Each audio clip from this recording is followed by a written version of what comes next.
Hello, everyone. I'm Hector Lucena, and I'm here with my co-host Danny Rodriguez, and Salsa Sin Fronteras. welcome to Salsa Sin Fronteras. Today, we have two very special guests. The very first one is my friend Luis Vega, who, what did he do, Danny? Baguecho. What did he do, Danny? Oh, he's been a pioneer of the music, black music here in Philadelphia. For a he's long come time. From the days of Sylvie, the Randolph, you name it, he was there. So Absolutely. definitely a salsero from Philadelphia. Absolutely. And without him, we would not have the name Salsa Sin Fronteras. The way the name came about is that I had a contest on Facebook. Remember that? Yep. We had a contest on Facebook because we really didn't know what name to give the show. So I had a contest, and I was asking my fellow Facebook friends to come up with a name. And Luis Jacko, as we know him, came up with the magic name. And what's the name? Salsa Sin Fronteras. Salsa Sin Fronteras. As soon as I heard that name, it was perfect because he took the show international. We want an international show because we want to showcase the salsa in South America, Puerto Rico, Philadelphia, New York. And by having the name Salsa Sin Fronteras, that's exactly what we got, an international name. And that's what the show's about. And it describes it clearly, covers all angles. Salsa Sin Fronteras. Salsa Sin Fronteras. Let's be honest. Anyway, what made you come up with that name? Well, basically, when I saw your post, and it didn't really take me long. I just started thinking something that I thought what salsa was, and so when I said Salsa Sin Fronteras, it just brought back when my younger days. You know the New York salsa, Puerto Rico salsa, and then you have band members somewhere from Venezuela or stuff like that, but it was mostly Latino, and then all of a sudden I heard this band, remember Orquesta La Luz from Japan? Of course. And when I saw that the Japanese were actually playing salsa and at a high level, that's when I first got the glimpse that salsa wasn't confined to, the United States or the Eastern Seaboard, Puerto Rico, and or like Cuba, and when I saw that, I was amazed. It just blew me away. It was worldwide. And those were the days it just started expanding with the Friday All Stars.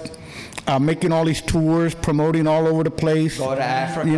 They were everywhere. They were everywhere, and they exposed it to an entire new genre. And here we are. Like right now, it's like there's not a country that you can name that there's not a place where somebody's not playing salsa. Exactly. France, Italy, the Netherlands. Right. And from the Netherlands, there's a great trumpeter.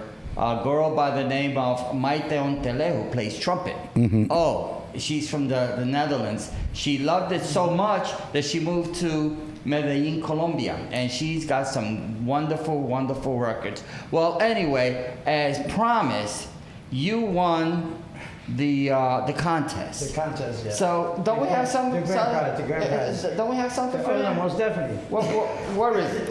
Don't we have something for you? Oh, don't hide it. Don't hide it. There it is. There it is. Look at it. There it won it. Give me that. You deserve it. Give me that. Hurry up. I want it before the ink. Here, go get yourself a cheesesteak. Yeah. Well, the ink is a little wet, but I think it'll be. I just printed it. There you go. Looks good. But listen. Thank you. I really appreciate it. Thank you very much. Without your suggestion, we would not have Salsa Sin Fronteras. Yeah. Ladies and gentlemen, Mr. Luis Vega, That's right. the man that came up with. Salsa Sin Fronteras. There you go. Thank you very much. Okay. Hey, I'm honored to be here, man. Something else I Honored to wanted be to here. say. Jacko is a long time Philadelphia salsero. He used to work at Sylvie's. Sylvie's used to be Philadelphia's premier nightclub for salsa. Absolutely. For many, many, Many years. Jacko was witness to some of the greatest Philadelphia orchestras that came to play at Sylvie's, including our band, Orquesta Lucena. Right. Matter of fact, Orquesta Lucena opened up the first night at Sylvie's when Sylvie's opened up. And you were there for a long time. You treated us very, very well. Yeah, they, it was great venue. Okay, they brought the big names in there, but it was also, all of the local musicians Absolutely. played there, and they got to, play in a venue with big names. They opened up for big names. Big crowds. And big crowds, and it was. I'll tell you one thing, I remember seeing India Yeah. at Sylvie's. That blew me away. They usually- Don't remind me of La India, cause I was like, what? The Indians wearing something? yeah, cause they gave out those little promo cards with her Yeah. name on it, and I actually got her to autograph it for me, and then I had like this glass jar, and I put it in there, so we're and man, I don't know what happened to it. To this day, I regret it, but that, when you brought that up, that instantly popped in my head. All the greats were there, all the greats. Listen, thank you very much for your suggestion. And we really hope that Salsa Sin Fronteras is a show that's going to endure for a long time. Again, thank you very much, my friend. After the show, I don't need no drinks fries. are on I me. don't need no Drinks fries. I just want a plain and burger. food's on me. A little mustard ketchup. This is not gonna last long. Ladies and gentlemen, our next guest will be here shortly. His name is Celestino Sanchez. We know him as June, a long-time Philadelphia musician, but I call him a quiet giant. So shortly he'll be here with us, and we will introduce his music to you all, and his adventures in Cuba. All right, my man. Bateando por peso y tiene que muchos años de práctica. Tú no puedes controlar el esto se hace, no se va. Esta salsa no la venden en la esquina. Esta salsa no la venden en la esquina. Esta salsa no la venden en la esquina. Esta salsa no la venden en la esquina.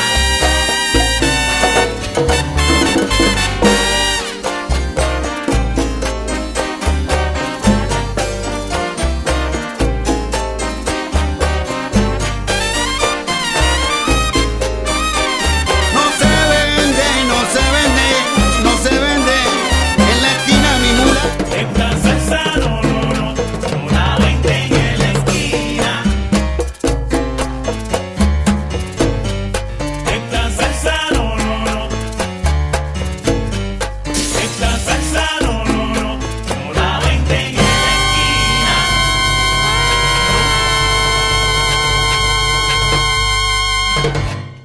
And here we are again, and like I said, we have a very, very, very special guest.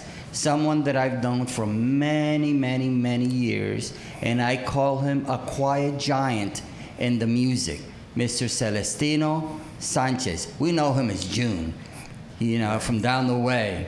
Welcome, June. Thank you, Hector. Thank you for having me, and I'd like to congratulate you guys on your new show, Salsa Sin Frontera. It's a Thank pleasure you. being here. Thank you. You're honoring us for being here. I mean, I've been a fan of yours. We're like family. We've Yes. been for a long time. We've admired each other. We've admired each other's work.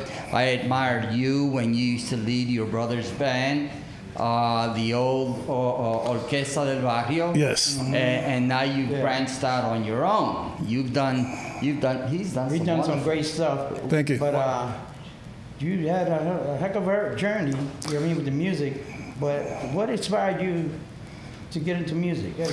The music to me was an inspiration that was passed down from my parents and my mother especially, and my three uncles, Tomás, Pedro, and Cico. Cico just passed away this year, so may he rest in peace. But they all play guitars, cuatro, música jíbara, música típica, música de trío, and they always played it, and my mother would sing, so I would sit around as a child and just admire that. And finally, I convinced one of them to let me play the guitar. And all I did was tinker, but that's what started it, and I just fell in love with music. That's the way it is with all of us. Like with this guy here, I discovered him playing una lata on Lawrence Yeah, Street. I used to use my mom's pot. Yes. I said, Daddy, tengo que cocinar. ¿Qué pasa con la olla? It goes to show you how small the world is, because Daddy and I played together as well when we were younger. So, yeah. And you know, so let's talk about what you've done with your recordings. I know we talked a little bit that you recorded many of your CDs remotely. How is that done? Well, the thing is, the internet is the basic part or ingredient in that process. So what I would do is I would compose and arrange a track, and then I would record my section, and then I would send that track out to other people in other countries so they can record their part. At that point, they would send it back to me, and if it was up to par, then I would just mix it into the original take. It's a process, especially when you're dealing with people from third world countries where the infrastructure, especially in the internet infrastructure, is not that great. Yeah. So we had a lot of, we can't record today because the internet is down. Yeah, some big gremlins. But with some patience and perseverance, I was able to get three CDs recorded using musicians from Mexico, from Cuba, from Venezuela, from Colombia, from Peru, It's all in the mix. from Cuba, from Puerto Rico, from Germany, and I look to do more and work with other artists. The great thing about that is that the music itself promotes, and the people that I record with, they help promote the music. So that's what's right now elevating me to the point where I'm traveling and going to these countries and meeting all these great musicians that have been part of my productions. And it's a great way to form brotherhood. Yes. Between continents and countries. I call it a cultural connection, you know what I mean? Oh, interesting. A cultural exchange, if you will. Latin music to me is something that, and the name of the show is evident of that, it has no more boundaries. Back when I first started listening to music as a child and getting into Latin music, being born and raised here in the United States, right? It was just local and our countries that we came from. Now, as a musician, through my distributor, I can look at my analytics and I can see that my music is being played in 62 countries around the world. Congratulations. Including Russia, That's Japan, And Vietnam. Isn't that great to know Yes, that? exactly. Yeah, you and I have a mutual friend in Colombia. What's his name? Chino? El Chino. El Chino. He's Yes. great. He's great. He's giving you some fantastic reviews. He's great with the reviews, and he also helps promote the music.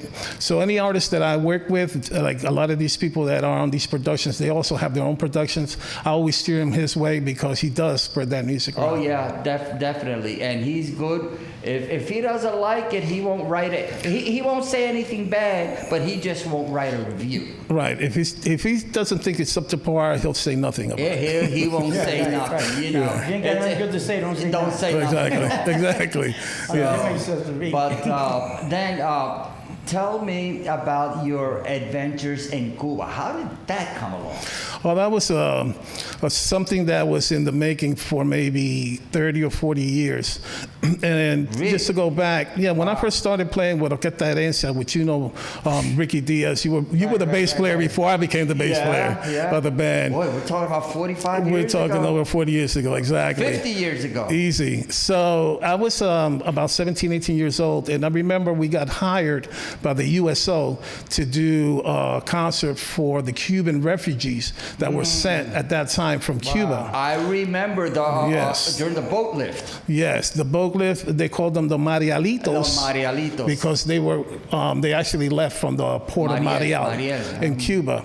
So we were contracted to go there and perform for them, just like making them feel at home, and playing the music. So when I got there, I heard, while we were setting up on stage, I heard this guy playing drums, traps, right? And he was playing a rhythm that I wasn't familiar with yet. Wow. One of the refugees. Yes. And he was in a barrack playing drums and he was playing songo. Now, we all know what songo is. Songo. It's a very popular rhythm in Cuba now, and it's a contemporary rhythm, not a traditional rhythm, right? Now it's kind of metal formed into timba. But anyway, I asked the gentleman to play with us. Right, and Ricky was hesitant at first, the leader of the band, and I said, "Well, if he doesn't play, I'm not going to play." Okay, well, I just kind of had to put that's a great way of squeeze. putting it. Yeah, I put the squeeze on him, and he said, "Okay," and I said, "Sit up next to me," and I'm telling you, it was great because it covered two things that were important. We were there to play for them. Having one of them on stage with us made it a big plus for us. It was great. You know what I mean? So afterwards, I got a lot of praise and thanks, but it took a little while to be able to accomplish the mission, right? That gentleman ended up coming to Philadelphia once he was released from that camp that they had him in. It was Fort Indian Town Camp. Indian Town Gap. Yes, Indian the Town National Gap. Yeah, I remember. National Guard Base. Yeah. He ended up here in Philadelphia, and he ended up playing with my band. Wow. Yeah, for a couple of years. Wow. So the reason I ended up playing with these musicians in Cuba and recording with them was because the song I wrote dedicated to this gentleman, because the guy was such a great musician that he ended up going to New York to play with the big bands, and over there he was murdered. Oh. So that was a dedication to me. When I composed the song and I arranged the song, I called it Matanzas because that's where he was from. And it just so happens that on social media, I ran into these musicians from Matanzas, these young lions, and they're the ones that recorded that song and also Timber Funk. Wow. Were those musicians part of the concert that you recently did? Yes, they're the ones that produced the concert and invited me to come down and perform that song, Matanza. Let me tell you, that was a great video. A great, in front of a nice audience who really appreciated the movie. Yes, it was held at this theater called El Teatro Salto in Matanzas, downtown Matanzas. This is a historic theater, was built in the 1800s. Wow. And it had just recently been renovated to original. Wow. So it was like an honor to be there and perform.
this is in the city of Matanzas. Yes. Right. Okay. Matanzas. What part of Cuba is that? That's northwest of Havana, maybe an hour and a half. Wow. Oh, Havana. Yeah. So I flew into Havana, and then I would have to make that track to go do the show. Yeah, you sent me a picture how you got around in it Yeah. on the rickshaw. That was that was in Havana. I see you have all these CDs out here. Are they singles or? Yes, what I did when I was recording the projects, I would release singles of each song before I released the full-blown project as a promotional As a purpose. promo, yeah, right, Yeah. promo. Yeah, you have Groovissimo. These are singles. Yes. Jazz Salsa. Again, is a single. Shagoo. Ya que Luna Déjame. Déjame. She's from Venezuela, young lady, very talented. She wrote the lyrics and the melody to the song. We had an arrangement done, and I recorded the song, and we're looking at now to go to Venezuela and do a concert next year. Wow. There you go. And that's That's beautiful. Yes. That's a journey- that's a good. journey and a half. So who made the trip with you to Cuba? Well, the first year that I went with my wife. Okay. And we were staying in Havana, but the performance was in Matanza. This year she was not feeling well, so I had to go alone. And the concerts this time were in Havana, so I didn't have to travel to Matanza. And we were playing this time around, it was a little different. We were playing the club scene. They have these places that are called Casa de Música, and they have one in each section of Havana. And then it'll be Casa de Música Miramar, the ones next to the sea. There's another one called Casa de Música Havana, which is in the center of Havana. There's another one called Casa de Música Cero, which is in that section of the city, which is close to Old Havana. So we did the club hopping thing, which was great. And it was during the Cinco de Mayo, which it made it even that much more Yeah, special. yeah, yeah.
envision Cuba before you went into what it actually is, seeing the old cars and all that Well, I had, I guess, my, you know, conception? yeah, my little picture in the mind. But when I got there, it was totally different from what I could have ever imagined. And I will say this, I really enjoyed my time there. I look forward to going there again. Oh. The people are great. The music is great. People just come up to you, and the street musicians are also awesome over there. I mean, I had a blast. And just to have that cultural exchange to me is important, because we know as musicians, a lot of the music that we play came from Cuba. Sure. That Afro-Cuban stuff, you know what I mean, which forms a big, and I'm talking, Percussion, you got your Mongo Santa Maria, perfect example. yeah, and I'm talking about the traditional aspects now, right? Going back in time. So to me, it was important to go back and touch that root. You know what I mean? As a developing artist, to me, that was important. That's great. Wow. Man. Congratulations, man. Thank you. Got all this stuff out. That I was didn't know that was. I mean, I wish I could have been right there with you. You would have had a blast. I would have had a blast, right, man? Yeah. My Hector's goodness. still been down there. He come back. He come back. We got to send the National Guards and all that to go get him. I would have Yeah, applied for yeah, citizenship. Yeah. I would have applied for citizenship. It's a poor country, you know. So one thing, when I got back, I'm like, I can't complain. Right, You know, right. living in this country, we have so many things, advantages that these people don't have. So, you know, I take my hat off to them. But they make do with what they have. Exactly, because Me dicen que hay mucha alegría. see, and they're very loving people, and you know, welcoming. You know, you just you can't help but feel. Right, it's overwhelming. It's overwhelming. Yeah, exactly, overwhelmed. Thank So you. I've seen on YouTube, they have these clubs that have, and everywhere you have musicians performing. Is that the way it is? Yes, it is. And every restaurant you go, there's people performing in front of the restaurant. So one of the things that I've, you know, getting in contact with them on that personal level in the street was that they were needy of certain things. And we've talked about this, Strings, remember? yes, strings. So when I went back, I don't know how many, I took a box full of strings, man, and they went, you know. So let me ask you a question. Are you performing here in Philly at any time? Or? Yes, I'm glad you asked that. Actually, we're performing the 29th, which is Tuesday, at the Philadelphia Phillies in Goya Really? Latino Family Celebration Eve. Oh, man, that's awesome. Yeah, so you come out, hang out. Yeah. Everybody, please. Well, listen, Salsa Sin Fronteras is very, very happy to have had you here. And ladies and gentlemen, like I said, this is a quiet giant. A lot of people don't know who Celestino is, but we do. Oh, yeah. Yeah. we Thank you. definitely do. But we do. We just want to say that we admire you. We love to hear your stories. Look, I get chills talking. Look, I get goosebumps. Danny, look at Well, it. that happens all the time. I ain't nothing new to you. I get He comes out the goosebumps. shower with goose I have one more short one for you guys. So we were talking about Sylvie's and our good friend Jacko, who's here tonight. I remember playing in that club with 4 different bands over the years. La Odyssey, Orquesta La Paz, Orquesta Internacional, and Orquesta del Barrio. But the time that I remember the most from Sylvia was when Celia Cruz was there. I remember that night. Celia was, well, we know who she is as an artist, but she was also the spokesperson for the Cancer Society's Latino chapter. right. And she was being honored that night, and she was receiving an award. And I was asked, I was the youngest member of the band at that time, and I was asked, hey, do you mind asking her if she'll perform with us? Nobody else had the nerve. I didn't care. I went up there, and I said, I didn't finish asking her when she grabbed me by my arm, and we jumped on stage, man. She took off. That was a great experience. That must have That's been awesome, one yeah. heck of an It experience. was. I enjoyed So that. you remember the band Panama, right? Yes, I Panama? do. With Teddy? Teddy Panama and Yeah, his the wife. husband and the wife. Yes. Yeah. They Yeah. used to perform. Oh my God, I used to Yeah. love watching them. Yeah. Well, before we finish, we want to extend our condolences to the Elvis Bonilla family. Yes. We lost a great friend, Yes. a great member of the community. He's a great father, great husband, great musician, and all around great person, my personal friend. So we want to extend our deepest condolences to de Bonilla. Yeah, may you rest in peace. And another person that I had the honor and privilege to have performed with as well. Yes, same here. Same here. You too? Yeah, oh yeah. That's my brother. That's my brother. Yeah. I love Great him. guy. Yeah, he's a good So- guy, real good guy. So now we're going to hear some of Celestino's music. And the first tune that we're going to listen to is Persephone. Persephone. Thank you, and take it away, Persephone.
And it's a great pleasure to introduce my niece, I shouldn't say that, my niece, but she's my niece, Susana Gomez from Cali, Colombia, who will be telling us a story of how salsa was established and her interview with the curator of the Salsa Museum in Cali, Colombia. And here she is, Susana Gomez from Cali, Colombia. Hola, ¿qué tal mis queridos amigos de Salsa Sin Fronteras? Bienvenidos a este maravilloso espacio donde vamos a conocer mucho sobre el mundo de la salsa y la cultura que hay aquí en la ciudad de Cali. En este momento me encuentro en la Casa Museo Planeta Salsa. Es un lugar maravilloso que vamos a conocer a continuación, así que acompáñenme.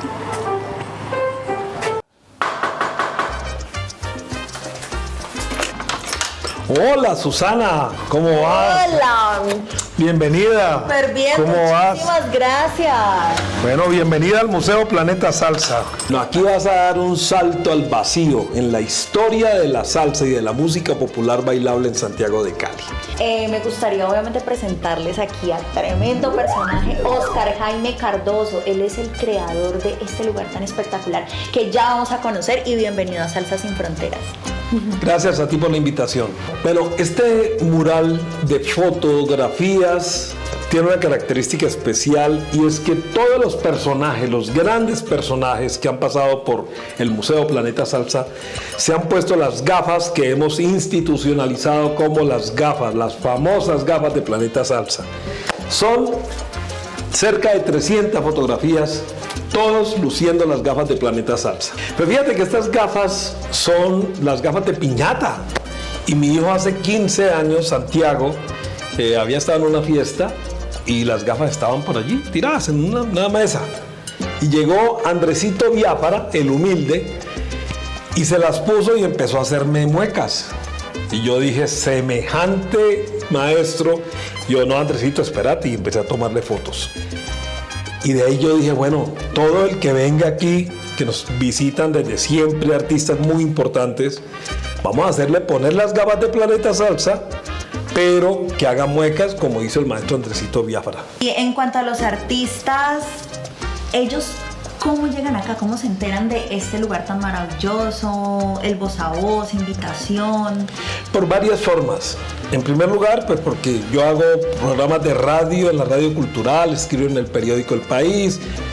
Además, las redes sociales nuestras, Museo Planeta Salsa, son muy activas y estamos permanentemente en esa globalización de la información, siendo reconocidos por artistas internacionales. Muchos artistas nos escriben, nos dicen, yo quiero ir a tu museo a ponerme las gafitas. Entonces se ha vuelto como un atractivo. No te imaginas la cantidad de veces que hemos visto llorar a artistas, el mismo Oscar de León, viendo, pero con pucheros y todo, pues. Germán Medina, cantante de la Andén, llorando viendo los trabajos discográficos, diciendo, yo no me acordaba de este tema, esto me trae recuerdos de no sé qué. Mira. Wow. Muy interesante. Y fíjate que, por ejemplo, Oscar de León se queda impresionado diciendo, toda la historia que tienes aquí de nosotros los cantantes. Y textualmente lo voy a citar. En nombre de todos los cantantes, te doy las gracias por preservar nuestra memoria. Súper interesante. Y eso, que este mural es solamente la entrada de toda la magia que podemos encontrar aquí en este museo. Continuando aquí en la entrada, estoy viendo que hay un par de pianos bastante interesantes y sí me gustaría saber qué hay detrás de ellos. Bueno, este piano es un piano lleno de historia. Era el piano, o es el piano que estaba dispuesto en el radioteatro Todelar, cuando se hacía radio en vivo. De hecho, tiene todavía la placa de propiedad de Radio Eco. Es un piano inglés Staff, fabricado o construido en 1948, y lo importó Todelar en 1952 por el puerto de Buenaventura. Esa es otra cosa que también me he dado cuenta, y es que muchos de los objetos que están acá son donados, ¿no? Sí, muchos son donados porque la gente viene aquí y se emociona por lo que estamos haciendo, por la seriedad, la disciplina, la objetividad y sobre todo ese gran bagaje investigativo que hay detrás de cada uno de los elementos que hay aquí dentro del museo. Bueno, Hemos recibido una donación, una generosa donación del señor Homer Pardillo Cid, albacea del legado de doña Celia Cruz. Y nos han enviado en donación un vestido bellísimo de Celia Cruz. Entonces vamos a hacerle un homenaje a doña Celia como se lo merece. Bueno, ese es un bajo de marca Texas que nos donó, aquí está la foto, el maestro Luis Felipe González. Vinieron, se emocionaron tanto que nos dijeron, les queremos donar un bajo del maestro Luis Felipe González. Y aquí está la foto. Eso fue de vinos y todo, pues, porque fue una gran donación que nos hizo. Juanito Murillo, para quien va mi saludo y mi afecto, es el conguero hace muchos años del grupo Nietzsche. Actualmente es el conguero. Alguna vez nos invitó al cumpleaños de su esposa y sacó el cajón peruano y empezó a tocarlo.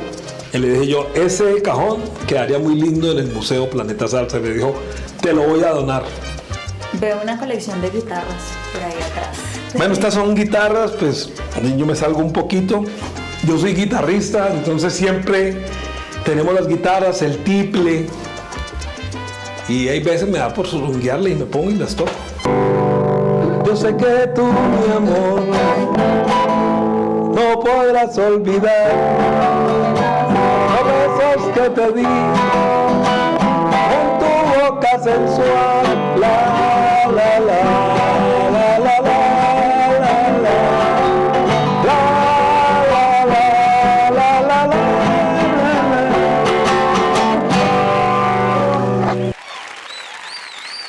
Este espacio es muy importante porque siempre hemos escuchado Cali, capital mundial de la salsa, pero ¿a quién se le ocurrió poner ese rótulo a nuestra ciudad como meca de la salsa en el mundo? Resulta que Manolo Vergara, del Habanero, y Miguel Justi, que era alcalde encargado de Cali en ese momento, dijeron, vamos a traer a Johnny Pacheco, hablemos con él. ¿Usted considera que Cali es capital mundial de la salsa? Y dijo Pacheco, sí. Cali es la capital mundial de la salsa, sin duda. ¿Usted lo refrendaría en un documento? Claro que sí. Y lo trajeron a firmarlo. Esto es en la alcaldía, como tú ves. Manolo Vergara de testigo. Y firmó el documento el zorro plateado, Johnny Pacheco, el dominicano creador de la Fania Records y de la Fania All Stars. Entonces, para nosotros fue... De hecho, se hizo todo un acto protocolario de entrega con la presencia de importantes cantantes. Estuvo Willy García, estuvo gente de la prensa, gente del sector público, en la cultura, en el turismo. Eso fue con todas las de la ley. Con todas las de la ley. La entrega del pergamino original firmado por Johnny Pacheco.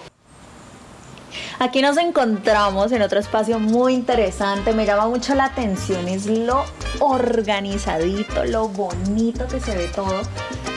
¿Cuántos discos tiene acá más o menos? Supongo que en un número exacto, pero un aproximado. A ver, yo he contado es en formatos que incluyen LPs, discos de 45, de 78, mini disc, CD, cintas magnetofónicas, 8-track, todos los formatos, cerca de 90,000 formatos tenemos en el Museo Planeta Salsa. Bastantes, y por aquí estoy viendo más reconocimientos, ¿no? Veníamos de reconocimientos allá, más reconocimientos por este lado. Mucho reconocimiento que nos llena el corazón y dice, bueno, estamos haciendo las cosas bien seguramente. Gente que nos dice con mucho cariño, mira, como Son Lozano, te quiero llevar a obsequiar una campana con la imagen tuya. Y yo, uff, qué belleza. Los güiros marcados de Planeta Salsa que nos han regalado. Es evidente que todo esto está muy merecido. Ahorita usted me estaba comentando que hay también una historia detrás de esta mesita tan bonita que tenemos aquí.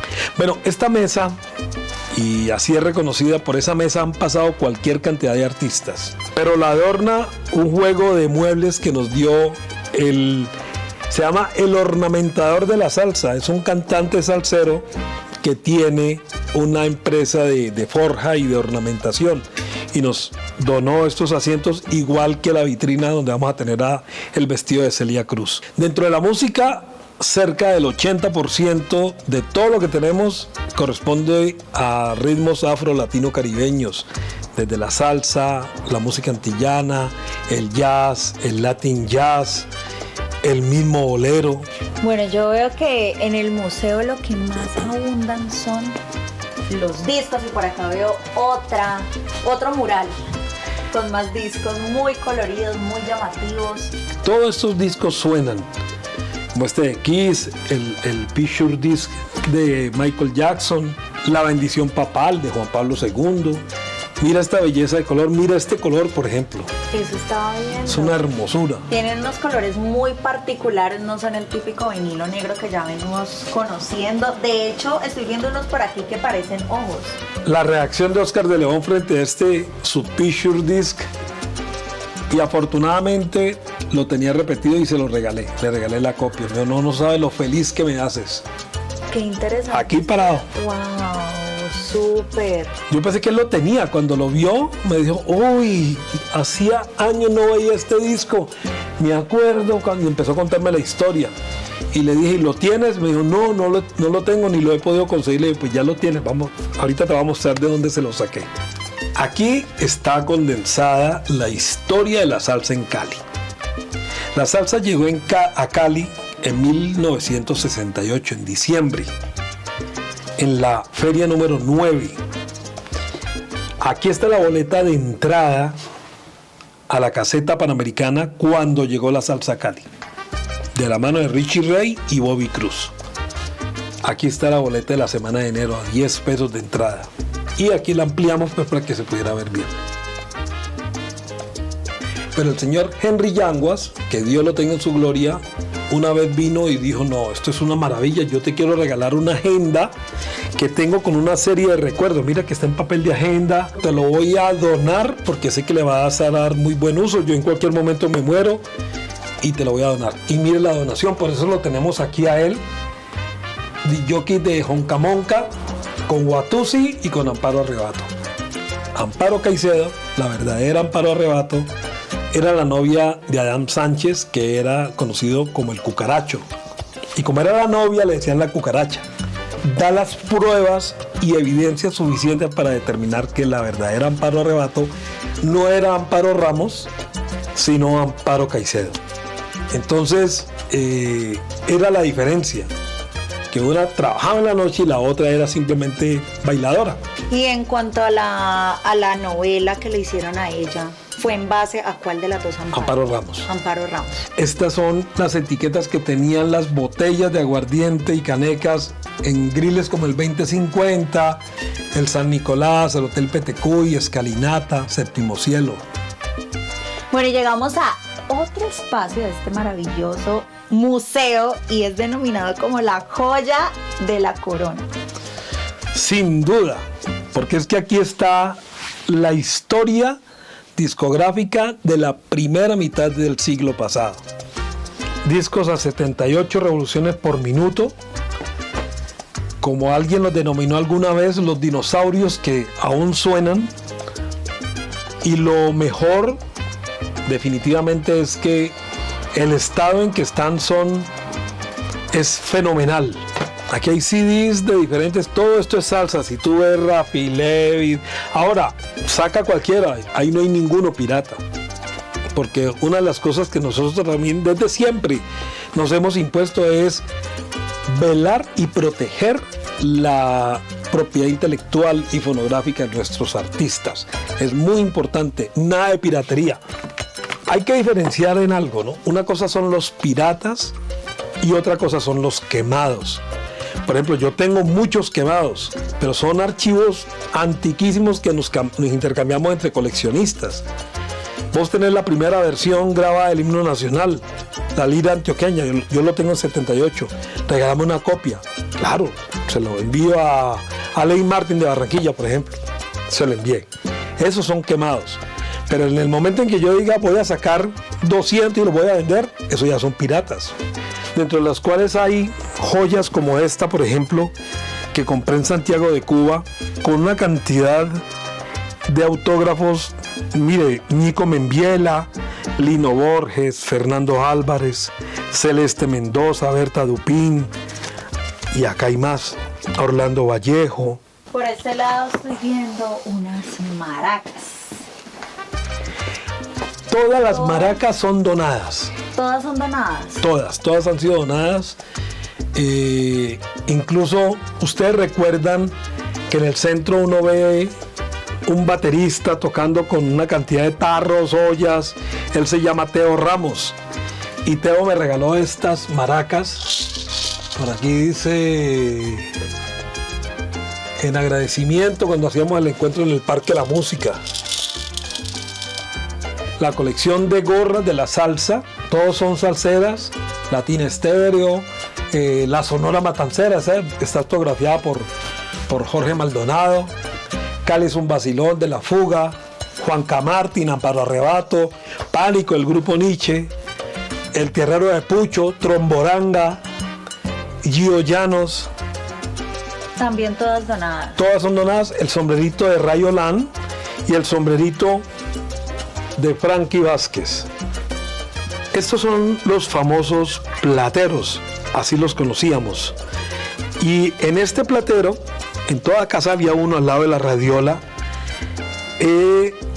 digamos, guardado, atesorado, discos variados, muy importantes de la época, pero también los discos piratas que se sacaban en ese entonces. Entonces, por ejemplo, esta colección de Agapito es una colección de 8 discos, está completa. Estoy hablando, esto tiene más de 50 años.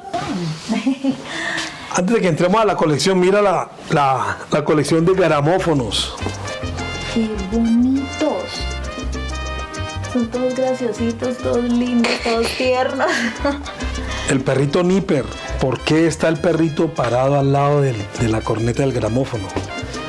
Porque un señor tenía el perrito y tenía el gramófono, grabó su voz y bueno, y se murió. Entonces el hermano fue y recogió el gramófono, recogió al perrito y cuando vio los cilindros puso a ver qué tenía el hermano sonando y estaba la voz del señor, del muerto. Y el perrito apenas lo oyó, salió corriendo y se paró frente a la corneta a ver a qué hora salía. Y lo apagó y el perrito quedaba ahí pendiente a ver si volvía a hablar. Miren la belleza. ¡Ay, qué terror! Y al mismo tiempo, qué triste. Esos animalitos son lo más leal que uno puede tener. Así que los que tengan perritos, cuídenlos mucho. Un perro de mar de raza Nipper. Y hemos llegado a la última habitación, la última sección de este maravilloso museo. Me estaba contando algo muy interesante acerca de la construcción de este mueble que me parece súper.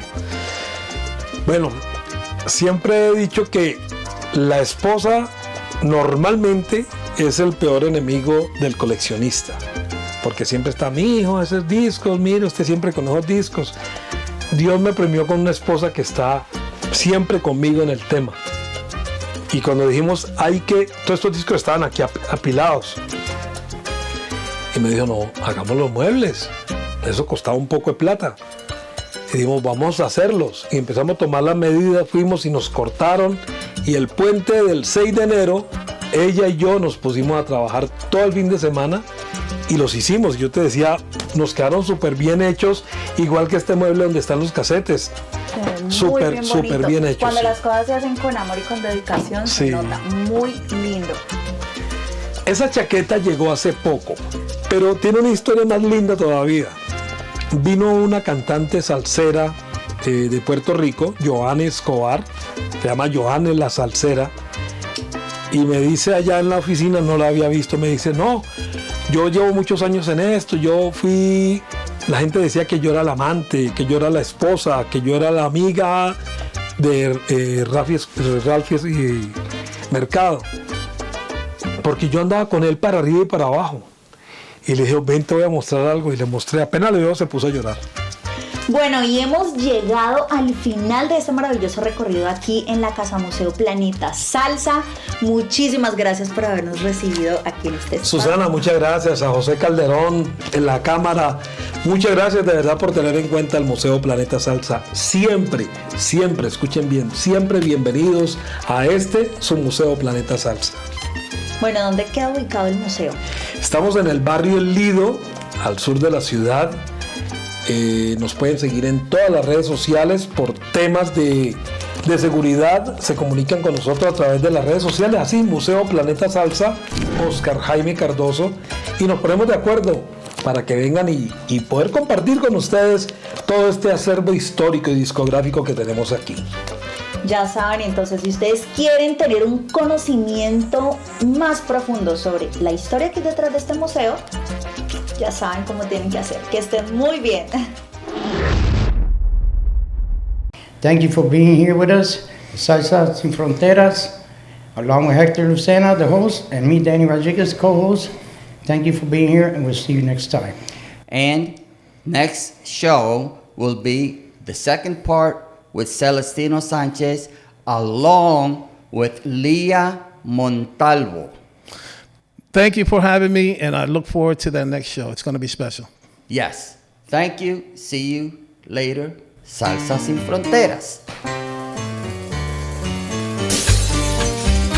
Baneando por peso.